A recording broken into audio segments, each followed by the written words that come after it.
बातमी महाविकास आघाडीच्या गोटातून समोर येते। विधानसभा निवडणुकीच्या पार्श्वभूमीवर मवियामध्ये जोरदार खलबतं सुरू आहेत। मुंबईमधील 36 जागांपैकी काही जागांवर आघाडीमधील तिन्ही घटक पक्षांनी दावा केलाय।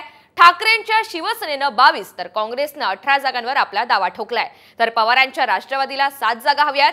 मात्र मुंबईतल्या 5 जागांवर आघाडीमधील कुठल्याही पक्षांनी अजूनही दावा केलेला नसल्याचं समजतंय। या 5ही जागांवर भाजपचे आमदार असून पराभवाच्या भीतीनेच अद्याप या जागांवर दावा करण्यात आला नसल्याचं सध्या सांगण्यात येतंय।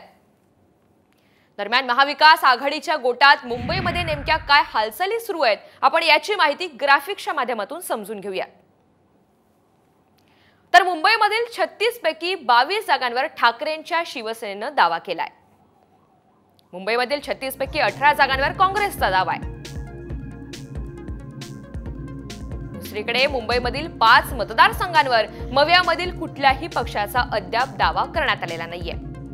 पराभवाच्या भीतीनं मवियाचा 5 जागांवर दावा नाही अशी चर्चा राजकीय वर्तुळात सुरू आहे। पवारांच्या राष्ट्रवादी हा पक्ष 7 जागांसाठी आग्रही आहे।